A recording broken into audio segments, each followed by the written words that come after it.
मेदापुर नाम का एक गांव था। उस गांव में पंकज अपनी मां प्रभा के साथ रहता था। उसके पिता की मृत्यु पहले ही हो चुकी थी, इस कारण उसकी आर्थिक स्थिति ठीक नहीं थी। पंकज की मां हर रोज काम की तलाश में जाती। वो लोगों के घर में जा जाकर काम मांगती और उनके घर का कुछ काम करती और बदले में उसे जो भी पैसा मिलता उससे खाने का सामान लेकर घर वापस आती।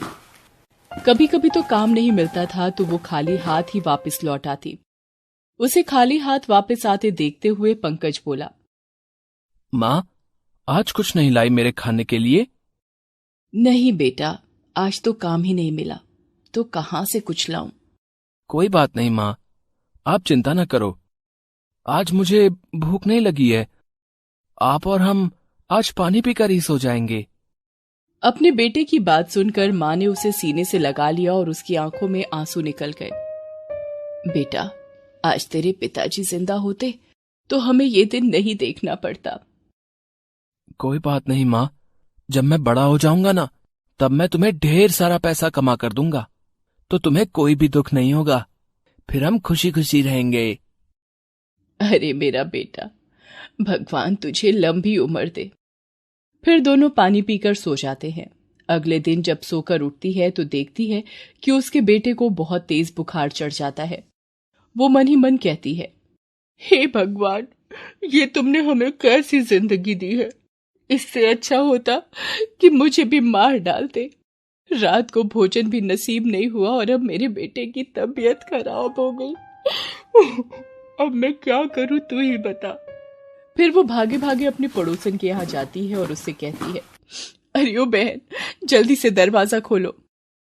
क्या बात है प्रभा, आज सवेरे सवेरे? क्या बात है, सब ठीक तो है ना?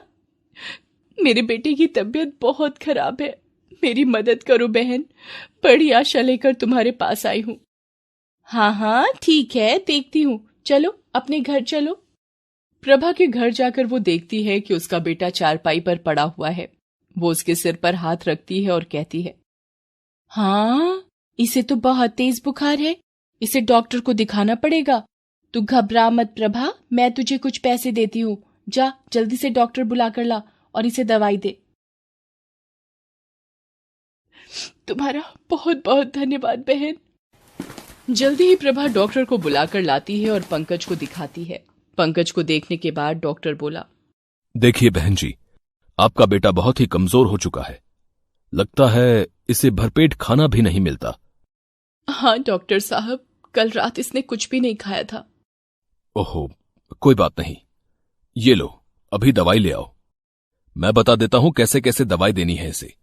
और हां, इसने रात में कुछ खाया नहीं है तो इसके लिए फल लेते आना, ताकि उनको खाने से इसके शरीर में ताकत आ जाए तो उसको दवाई दी जा सके। फिर वो बाजार से दवाई और फल ले आती है और डॉक्टर को देती है। डॉक्टर उसे कैसे कैसे दवाई पंकज को देनी है बताकर चला जाता है। बेटा उठो उठो, देखो मैं तुम्हारे लिए फल लाई हूं, इसे खा लो, उसके बाद ये दवाई पी लो। हाँ माँ, ठीक है। दवाई पीकर पंकज फिर आराम करने लगता है। उसकी माँ फिर अपने पड़ोसन के यहाँ जाती है और उसे पूरी बात बताती है। पड़ोसी कहती है, प्रभा, जब तक तेरी बेटी की तबीयत ठीक नहीं है तो मेरे घर का काम कर लिया करो। इसके बदले हमसे जो बन पड़ेगा तेरे लिए कर दिया करेंगे। ठीक है बहन, आप जैसा कहें। चलो पहले पूरे घर में झाड़ू लगा दो और वहां बर्तन रखे हुए हैं, उन्हें साफ करके अपने साहब के लिए चाय बना दो। जी बहन। समय बीतता गया और ना जाने कब पंकज बड़ा हो गया और उसकी मां बूढ़ी हो चली थी। पंकज अब पूरे 25 साल का हो गया। एक दिन पंकज अपनी मां से बोला, मां, मैं नौकरी की तलाश में शहर जा रहा हूं। शहर जाने की बात सुनकर मां चौंकते हुए बोली, शहर? नहीं बेटा, तू शहर नहीं जाएगा। तेरे सिवा मेरा कोई नहीं है। तू ही तो मेरे जीने का सहारा है। अगर तू शहर चला गया तो बता, इस बुढ़ापे में मैं किसके सहारे जीऊंगी? मुझे कुछ नहीं सुनना। आखिर कब तक तेरे पल्लू से बंधा रहूंगा? मेरी भी कुछ इच्छा है। मैं भी इस गांव से बाहर निकलकर शहर देखना चाहता हूं। और मेरा क्या होगा बेटा? क्या तूने कभी मेरे बारे में सोचा है? मुझे नहीं पता, बस मैं तो जल्दी ही शहर जाऊंगा। हाँ, और कोई नौकरी करूंगा ताकि तुम्हें लोगों के घर जा जाकर काम ना करना पड़े। नहीं बेटा, तेरे ना रहने पर मैं मर जाऊंगी बेटा, ऐसा मत करना। मां, मैंने ठान लिया है। अब मैं शहर में एक नौकरी करूंगा और तुम्हारे लिए खूब सारे पैसे कमाऊंगा और भेजूंगा। नहीं बेटा, मुझे तेरे पैसे नहीं चाहिए, बल्कि तू चाहिए। अब तो पहले एक इच्छा बाकी है कि तेरी शादी हो जाए। बस मरने से पहले ऐसा कर दे बेटा, ताकि मैं निश्चिंत होकर मर सकूं। क्या कह रही हो मां? अभी तो अपने खाने का ठिकाना नहीं है। और मां, तुम शादी के सपने देख रही हो? नहीं मां, अभी तो यह संभव नहीं है। एक दिन चुपके से पंकज गांव से शहर की बस पकड़कर चला जाता है। माँ को जब इस बात का पता चलता है तो वो खूब रोती है। उसका रोना सुनकर आसपास भीड़ जमा हो जाती है। लो भैया, लो सुनो, बेटा अपनी मां को अकेला छोड़कर नौकरी करने गया है। उसने ये सही नहीं किया। अगर जाना था तो इस बूढ़ी मां को भी अपने साथ ले जाता। बताओ, अब ये किसके सहारे जिएगी?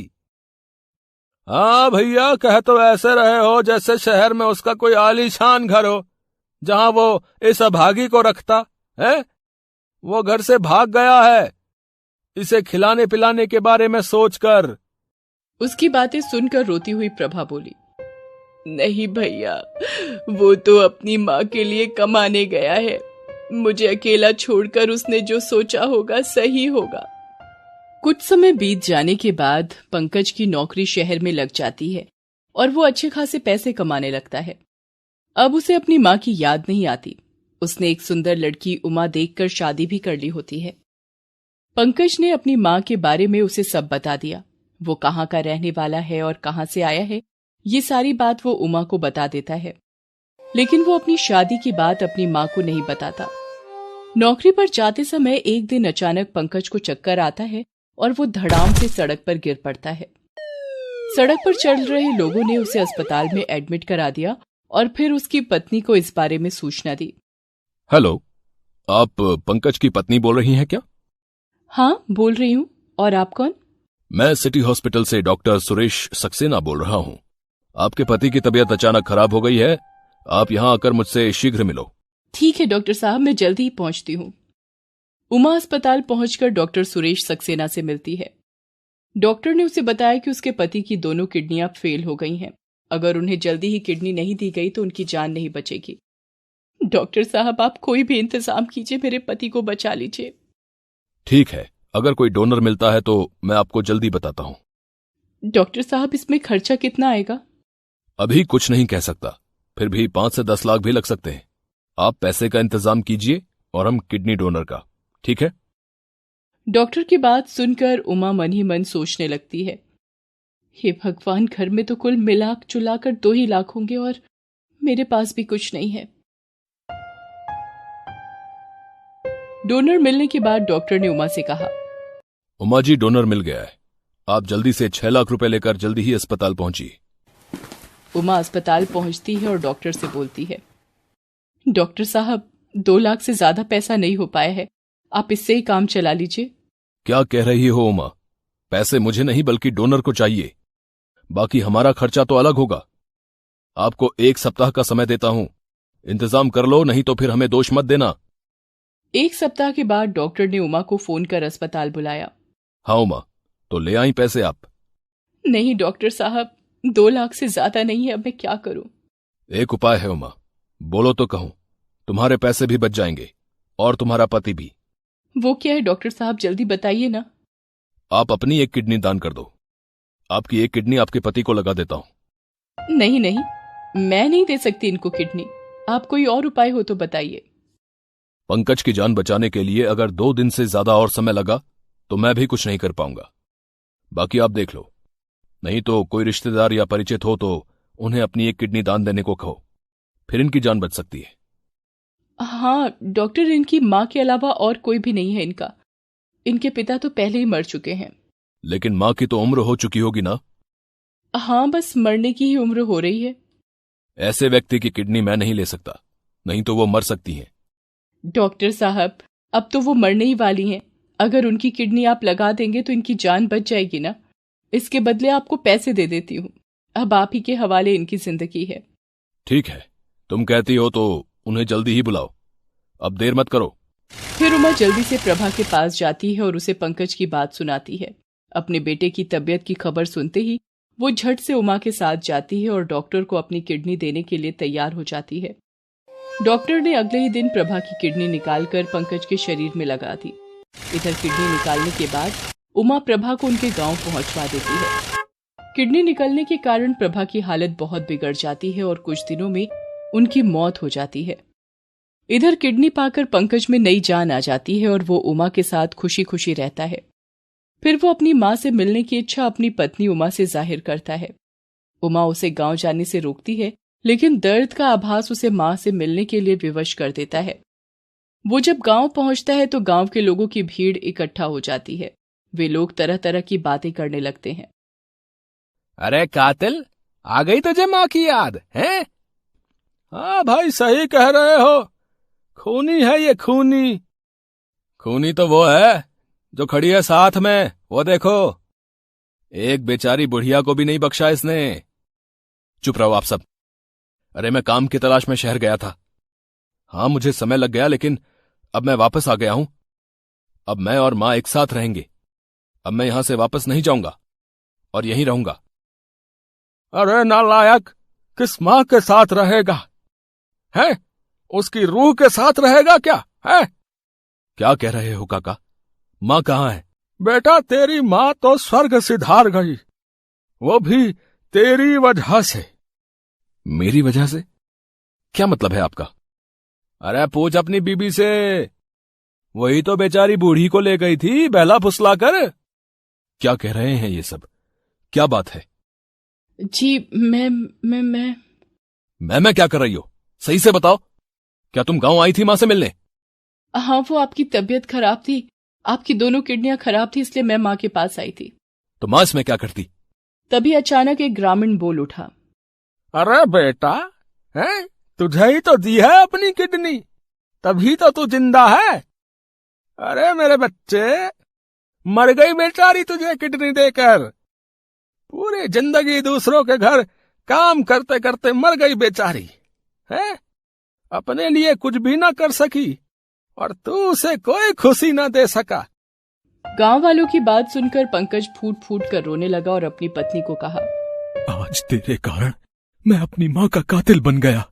अरे मर जाने दिया होता मुझे, कम से कम अपनी माँ को कोई खुशी न दे सका, उसे उसकी बहू तो दे सकता, लेकिन तूने मुझे इस काबिल भी नहीं छोड़ा। इतना कहकर वो धड़ाम से नीचे गिर पड़ा और उसके मुंह से खून निकला और उसकी जीवन लीला भी समाप्त हो गई।